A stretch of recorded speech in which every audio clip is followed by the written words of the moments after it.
What's up, guys? My name is Kevin Jones. I'm a developer relations engineer working for Edge and Node, supporting the Graph protocol. And I also am a core member of the Build Guild supporting Scaffold-ETH too. So today I'm going to get started and we're going to basically talk a little bit about Scaffold-ETH 2, which is a toolkit that comes with everything you need to get started building a decentralized application on Ethereum. Comes with a chain, comes with a front end, comes with a lot of boilerplate code, some hooks, some components. Pretty much everything's already baked in there. It's got some orchestration commands written in Yarn, and really it's just an easy way to get started up and running quickly, and just a way for everyone to kind of collaborate quickly on your project. It's all written in TypeScript, and really it is the best way to get started with a hackathon project because it's really saving a lot of time for you to get everything set up. So we're excited to see what you build with it, and without further ado, let's kind of get into it. Okay, so when we first go to Scaffold-ETH.io, you can also just do a Google search for Scaffold-ETH 2, and it should be the repository that comes up is going to be here. But Scaffold-ETH.io is going to get you exactly where you need to be. And you can see there's two ways to install it. We can use git clone to do it kind of the old school way, or we can fork this repository and then clone it, or we can use npx. I'm going to show off both just so you guys see the difference. The npx command is going to give you the option to use Foundry if you want. If you are more familiar with Foundry and you want to write your smart contracts in Solidity, then that's going to be the option. If you want to use Hardhat, which is a little bit more, established and kind of an older tool, might be easier to debug and troubleshoot, then I would stick with the first version. Okay, so I'm going to run npx create-eth at latest. And this is going to basically install, it's going to ask you if you want to install any of the packages needed. We already have the newest version, so we're good to go. But in this case, it just wants to know what we want to name the project. So we'll call it imnot-demo. And it's going to ask us what chain we want to use. So we can use Hardhat or we can use Foundry. So just for the sake of demo, I'm going to use Hardhat. And it's going to ask us if we want to install any packages. So we'll say yes. Now what it's going to do is it's going to basically create this project for us. And it's going to install all the requirements that are needed with Yarn. It's also going to initialize an empty Git repository. So if I want to save this on my own Git account, I can. But for the most part, it's going to just get me a scaffold of Scaffold-ETH 2 kind of set up and ready to go for me. So this will take anywhere between probably 30 seconds to a couple minutes, depending on your internet connection.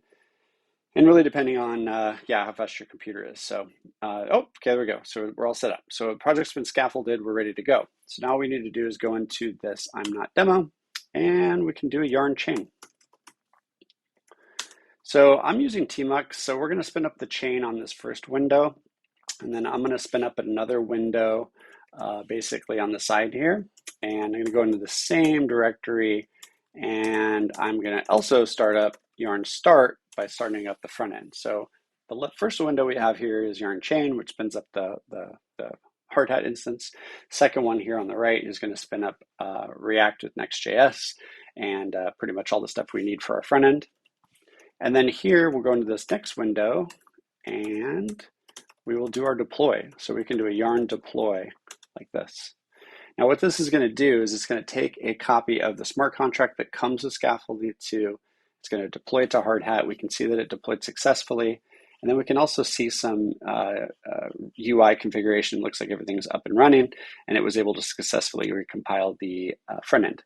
We can see the transaction. We can see where the contract was deployed at, how much gas it took, and we can also see that it injected the contract. So let's go ahead and look at Scaffold-ETH. So Scaffold-ETH is running on port localhost 3000.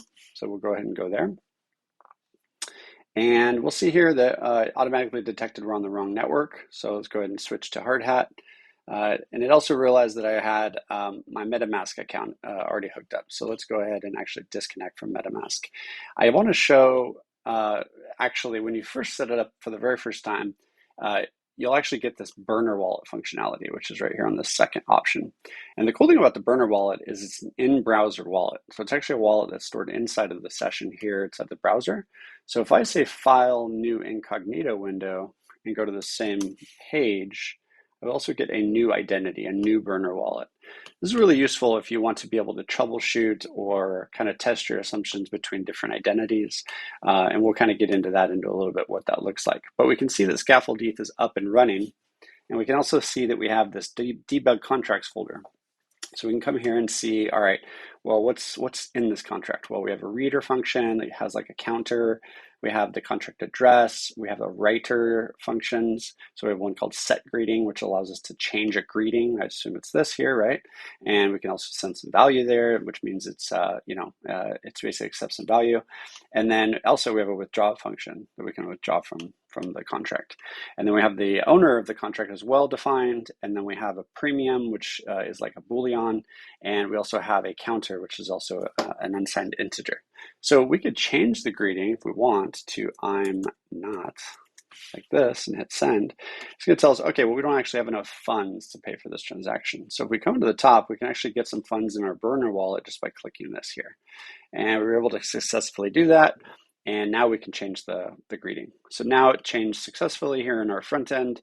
The greeting is now I'm not, and the counter was increased to 1. And we also get a receipt, and we can see that it was successful. We get some transaction successful windows as well. So it's very useful to be able to start debugging our contract. So let's take a look at that contract. So I'm going to spin it up here in VS Code.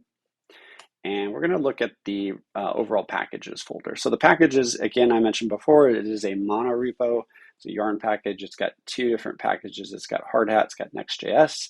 So there's this kind of main package JSON, which has all the scripts that can be written to basically deploy everything you need. So we have the chain, which was here. We had the deploy option. We had the start, which spun up NextJS. And then we can also look at the individual packages as well. So if we look at Hardhat and go to contracts, we can look at our contract. So this is the contract that we were looking at here inside the UI, which as you can see, it has some variables, it has some booleans, some unsigned integers, and it has some read and write functions. So let's take a look at it. So we have this thing where we set the owner. And so we have a modifier, which we're checking for the owner somewhere later. I assume that's in the withdraw. Yep, here it is. So we can kind of see that we're like setting the owner here as something that gets passed in the constructor. And so if we look at the front end, we'll see that the owner variable is here, and it doesn't really match our burner wallet. It doesn't match to this other wallet we have. So what is this address here? Well, this address is actually coming from Hardhat because we're using Hardhat to do our deploys. So if we come actually to the next folder, we'll see the deploy folder. So this is where the Hardhat deploy script is. And we can kind of come down here and then look at, see, okay, here's where we get the named accounts from Hardhat. And we use the very first one as the deployer.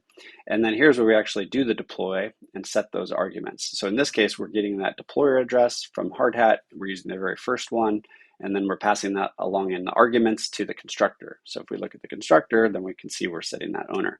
So we can automatically assume that here we could probably change our address to whatever we want as the owner. So let's grab our burner wallet, let's copy it, and then let's paste that in here in quotes like this, okay?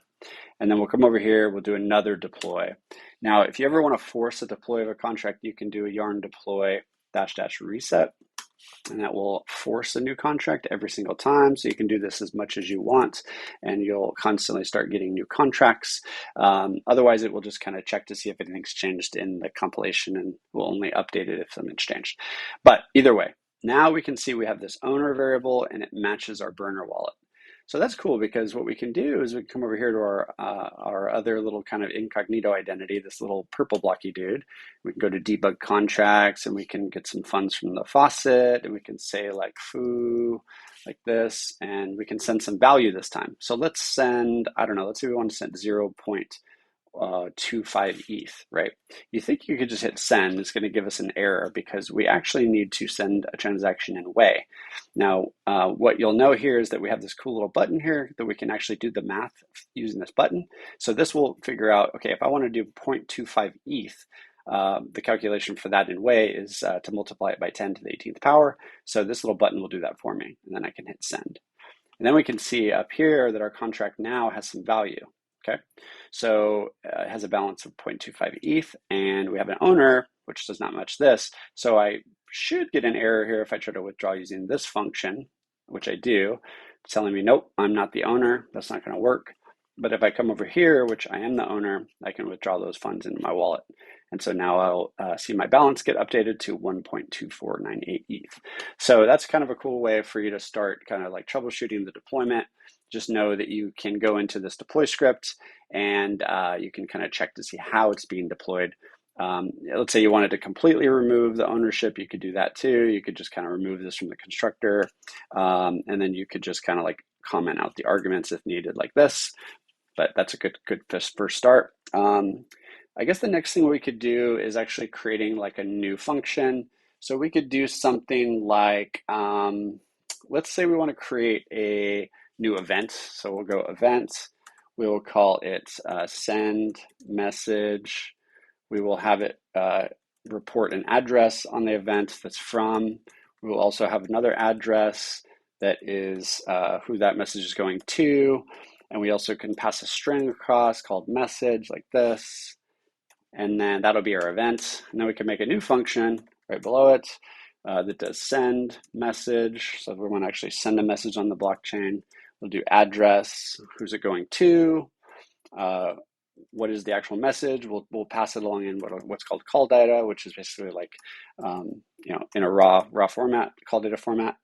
And then we will make it externally available. And then in here, we will emit that message. So we'll say, okay, send message, and the from is going to be the message.sender. So you have access to global variables with Solidity, right? Message.sender is going to be the person that actually calls this function. So if you're sending a message, the message.sender can be that. We can have it come from whoever is coming across here. And then we can also take the message in as well and send that like this. So that should be good, actually. We can save that. Now let's go ahead and deploy again.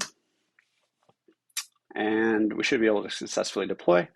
So we've added a function to our smart contract. And now if we come back to Scaffold-ETH, we can see that it automatically adjusted. This is really cool because what Scaffold-ETH is doing is it's taking the ABI that gets compiled at the time when you do the deployment, and it's automatically injecting into the front end so that we automatically can start testing. So at this point, I could send a message if I want. I could send it to vitalik.eth, and I could say, yo, what's up? Like that, hit send, and then it works successfully. I send a message. Now, obviously, we're doing everything local. I could send a bunch of messages if I want, but he's not going to get any of them because we're doing this all on Hardhat. So let's say at this point, we're like, all right, cool. Well, we want to actually take our app to the next level, right? We want to actually ship this app to a testnet, right?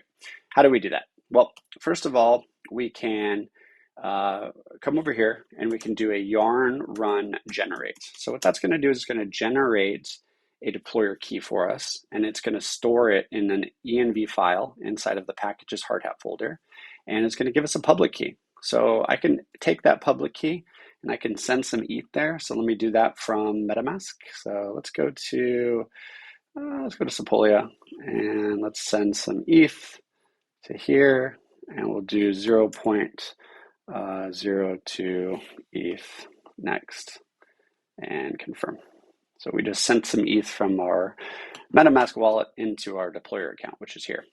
So then we can do a yarn account and see if that comes back. So this is going to give us a cool little pretty QR code, which is really useful. If you want to be able to send some ETH from your wallet, you can just scan this QR code, which is really cool. Make it a little bigger here so you guys can see, but you can see here that we have a balance of 0.02. So it's automatically got the ETH. We're good. That was really fast.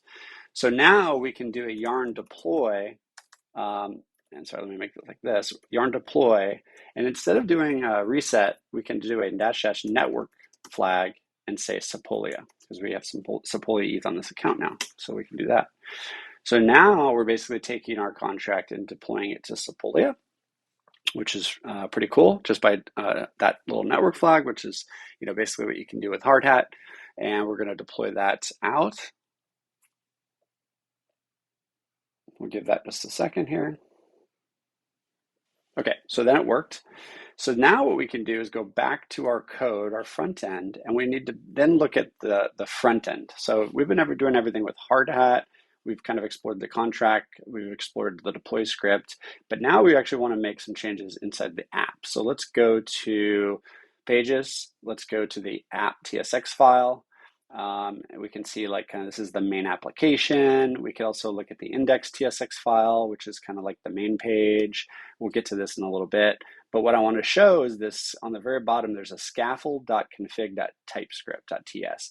And we can see that it has a default network of Hardhat. Now let's change that to Sepolia as well and hit save. Let's go back over to Scaffold-ETH and refresh. And then we'll notice here that we got kicked out of our burner wallet. So from now on, we need to use MetaMask because we don't want to use a burner wallet because we're dealing with like a test net or possibly mainnet. And so it's not as secure. So we'll say connect and we will say MetaMask. There we go. So now I'm connected and we can go to debug contracts and we can actually start interacting with our contract. So I could actually send a message here on Sepolia. And I could say, see you soon in Istanbul, and hit send. So now it's going to ask me to actually sign the transaction, pay some gas, but you get the idea. This was successful, and now it's waiting for the transaction. And we can also change the greeting too while we're here. Let's change it to hello, dev connect. Boom, boom, boom. We could send some value, 0.0001 ETH or something, I don't know. Hit send. It's going to give us another prompt. We could send that transaction. So we're able to start interacting with our dApp. And then we could also kind of like check out these transactions to see if they're going through. That one was a success. This one was a success. Looks like it's good. So now we were able to update our smart contract on Sepolia. We were able to send a message. We get some receipts inside of the browser. Really, really cool, right? So just like that, we were able to deploy it in a dApp, YOLO that out. So now what we can do is verify our contract, because if we come over here and we actually look at our contract, so let's go to Sepolia Etherscan and let's look at our address. Let's take a look at it. Well, let's look at the contract. So here's the actual deployment. And then we have two kind of changes we just made. We sent some ETH, we updated, sent a message. But if we go to contract, this is all in bytecode. So we want to verify the contract. So that's easy to do. We can say yarn verify -- network Sepolia like this. Now what it's going to do is going to basically contact Etherscan, basically verify the contract remotely by just comparing the smart contract that is submitted with the bytecode to make sure that they match. And there it goes. Now it was verified. So now if we come back here and hit refresh, now we get a verified contract, which is, you always want to verify your contract, right? You don't want unverified code out there. Keeps it open source. That's what we like, right? You got the ABI, you got the contract creation code, the bytecode, everything's good. Okay, so that's all successful at this point. So let's say maybe we want to kind of poke around with the front end a little bit more. This is always like kind of a tricky part. So let's go to NextJS and let's go to this pages directory. And first, let's just look at Scaffold-ETH. So the one thing I'll say is that this homepage here, this is the index.tsx file. It's kind of like the best place to start building your app, okay? The debug contracts is just exactly for that. It's just for building. If you want to build a homepage, put it in here. You can also like, you know, use NextRouter later on to like create new pages up here. But for the most part, you can start building here. So let's do that. So let's look at the index.tsx file. And let's just kind of like take away some of this boilerplate stuff because we don't really need that. Save that. And we can see that now it's blank. Okay, cool. So the cool thing about Scaffold-ETH is it comes with, so if you go to docs.scaffold-eth.io, there's a lot of good docs. There's a whole thing about components. So there's an address component, there's a balance component, address input, ether input. There's also a way to basically some ways to interact with your smart contract by using various hooks. And so these are like some hooks to do reading from the contract or writing from the contract. So this is just a really good resource to go to. It also uses Wagmi. So I would look at the Wagmi docs for TypeScript here, and that should be the first one that comes up. This has got a lot of information on how you can use Wagmi for TypeScript. So that's a good reference as well. But let's kind of like start building some stuff out a little bit so I can kind of show you what we can do. So the first thing we can do is look at what we're using right now. So we probably won't use this at all. We can get rid of that. We don't need link, I don't think either right now. But we can say, all right, let's say we want to use import use account. Use account from Wagmi. We'll use that at some point. We also probably want to use address and address input and balance, all from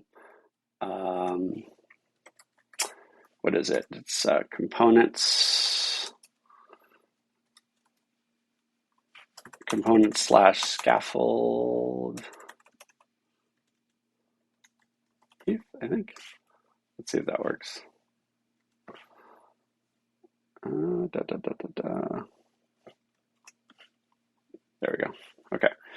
And then we also want to import, let's see here, use account balance, and we'll also import use deployed contract info. We'll also do use contract read. We'll also do use scaffold contract write, and we'll save that. And that's not the prettiest way to do it, so maybe we do it like this and make it look a little better so we can read it a little better. Okay, there we go. There we go. Okay, so we got to get the balance, count balance. We have one to get the contract info, contract read, contract write. What else can we do? We probably are going to need to use state at some point, so we can use state from React, and we also can. Yeah, I think that's good. I think we have most of what we need at this point. Okay, so now what we can do is kind of start toying around. So what I would like to do first is create a div here. And inside that div, we're going to put an address component. And for the address, we are going to use an address that's passed along as basically like an object or some data. So we can do that like this. And then we need to actually create that. So we can do that like right here. Sorry, actually right above here. So we can say const address is equal to use account, and there we go. So this is going to come from Wagmi, and we can save that. Now let's take a look and see what that looks like. So if we come back to Scaffold-ETH, refresh, and we're not connected, so let's go ahead and connect MetaMask. There we go. So there we go. So now we get this kind of a little more prettier. It's a little ugly, so let's actually just add some CSS here. Let's do class name, and then we'll do flex, make it a flex container. We'll center it so we can see it better, and then we'll do a flex column and a flex grow. I don't even know, I'm just YOLOing some stuff in here. Let's see.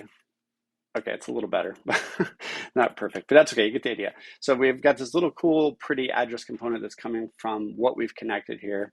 Then we can also do another one. Let's do a balance for that. So let's do balance, and then we do address. For the balance that we want to check is also the address. That's easy, save it. And now we get the balance. I don't know why this didn't go in the center. Flex, item center, flex column, flex grow.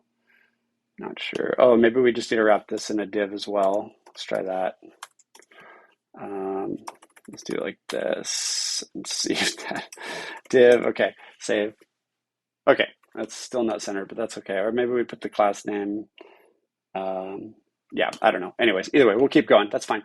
Okay, so now we get a balance, which is great because we have the balance that matches how much Scaffold-ETH I have. So there we go. And so now we can see that, all right, we're able to get an address from what's connected. We also are getting a balance. So now let's say that we also want to display the greeting. So we could create another div for that here. And for this one, we will do, let's see here, we'll just display the greeting. How's that? So we have the greeting actually as a variable, right? Or no, we don't yet. We need to get it. So we'll just put some data here. So how do we get that? So we can come here and say, okay, well, let's do const. In this case, we need to get some data. We'll call it greeting as we want down below. And we want to use scaffold contract read hook, right?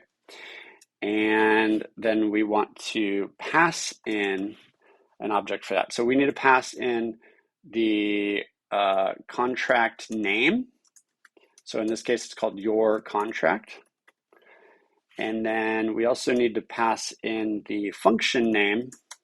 Oh, what's going on here? Oh, okay, let's try to get function name.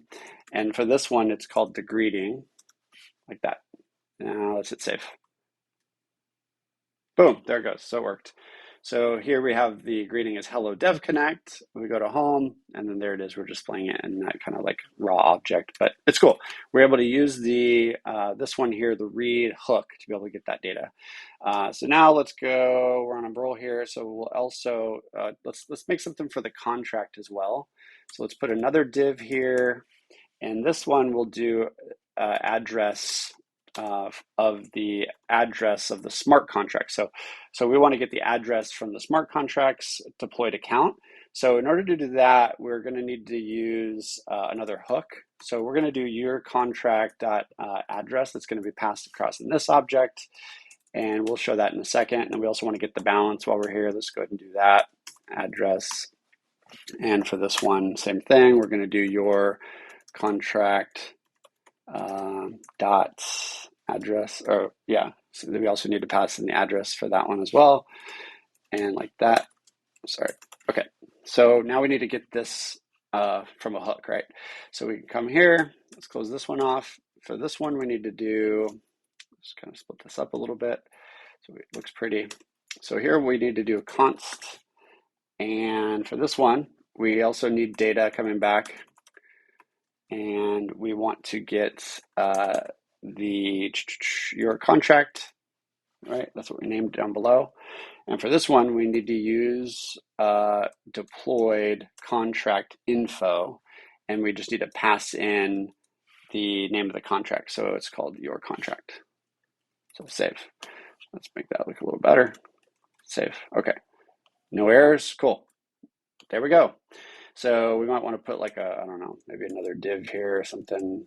I don't know how we can make that prettier, but anyways, you get the idea. We have the connected address, we have the connected balance, we have the greeting, we have the contract address, which is coming here from the use contract info hook, and then we have the balance. So it has 0.0001 Scaffold-ETH, which should match exactly here. So that's, you can see that's the stuff we get there.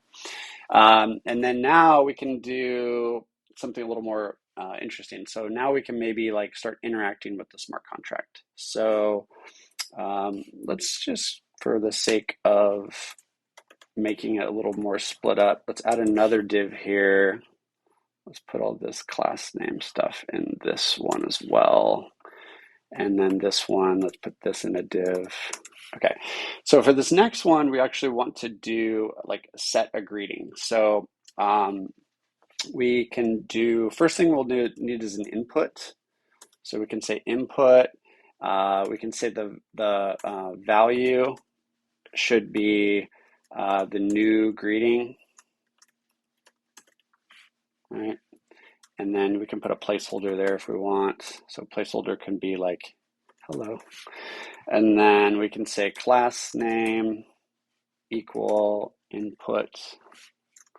And then we could say on chain. So this is where we're going to actually need to like do probably some state stuff with React. So we'll do this ahead of time. So what we'll do is we'll have E, and we'll basically pipe that to set new greeting, and it will be the e.target.value. So try that. Okay. All right. And then we need to close this one off. Oh, what am I doing? Oh, we're just going to just do it like this. Okay, so that'll be an input field. And then we can do one more div here. And inside this one, we will do a button. Okay, so we'll do a button if I could spell button. And it will be class name equal, we'll do P5. And then we'll do, oh no, actually we don't need that. What am I doing? We'll do class name equal btn. There we go. btn dash primary. And on click, we will do the function set new greeting. Okay, let's see if that works. Okay, I think that's right. We can close it off.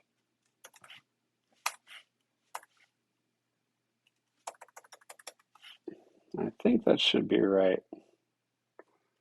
Oh no, we actually need to do like this. Sorry. Button, and we'll call it set greeting. Okay, I think that's actually right. Okay, so we have this option to basically like input some value, right? So we're going to need to use state for this and this. And so we can do that up above. So what we can do is do a const, and we'll do a new greeting, set new greeting. And then we will actually not do this. I don't know where this came from. Use state, and then we'll just set the initial greeting as nothing. Okay, and then we need the variable to actually like use the hook. So let's do const, and we were going to do write async, and we're going to do set greeting. And we will do use scaffold contract write for this one. So we want to actually write to the contract. And we're going to do, sorry, I'm a little rusty at this. Okay, let's go this. And for this one, we need to pass in, what do we need? Contract name, your contract, function name, set greeting. Yeah. And we also need to pass in what the greeting is going to be. So that's an argument. So it's args, and it is new greeting, which is coming from state. I think that's right. Let's see if that works. On click, save. Oh my gosh, it worked. Okay, so now we have this functionality here where we can actually come in and say, let's set a new greeting. So it's currently hello dev connect. Let's do hello Istanbul, set new greeting. Okay, maybe I didn't. Oh, now I need to create the state. So, so far I've only created the object here, but or maybe the setting is not correct. Let's see, set new greeting. Use state. Am I doing it properly? New greeting. Oh. Okay, so that's the problem. It needs to be here, set greeting. Okay, let's try that. Hello, Istanbul. So a small typo. Okay, that was successful. Hopefully, let's see. Waiting for confirmation. Okay, that was successful. Should be successful here. There it is. Hello, Istanbul. All right, cool. So that's good. So yeah, we have this complete working dApp. I guess the last part would be if you want to actually ship this to a front-end web server. There's lots of ways you can do that. I think the most popular way is probably to use Vercel. So there is a command inside of Scaffold-ETH to do that. So if we go to the main package JSON and we look at Vercel, there's two different ways to do it. There's Vercel or there's Vercel YOLO. Basically, the difference is one of them checks for build errors and one does not. So this one ignores build errors. So you can do a yarn Vercel comma YOLO like this, and it will basically deploy it. So we can do yarn Vercel YOLO. Sometimes there's some build errors because of like different things, but it's going to ask us if we want to set it up and deploy it. We can say yes. We can name it. If you first time using Vercel, it wants you to create an account. Create an account there. We can link to an existing project. We can just call it imnot and slash. And then now it's going to basically take my application, upload it. Do we want to modify these settings? No. Now it's deploying. So that might take like a couple minutes to do, but it'll basically take your app and it will give you a front end URL for it as well. And so, yeah, that's pretty much it. So if you guys have problems, what I would recommend you guys do is you can do a scaffold, or actually you can do like, yeah, Scaffold-ETH developer chat on Telegram. So if you do a search for that, it's going to be in the GitHub, I believe, as well, linked on the very, very bottom. So you can say right here, join support chat on the website. So this is on the Scaffold-ETH website. And I guess we can probably provide that to you guys as well in the imnot chat as well, so you guys will have that. But yes, so I hope you guys found that useful. If you guys are just learning how to build on Ethereum, I would highly recommend you guys check out speedrunethereum.com. Speedrun Ethereum is a tool that allows you to go through some challenges and build some interesting things like an NFT, a staking app, a token vendor, and then you actually get invited to the build guild.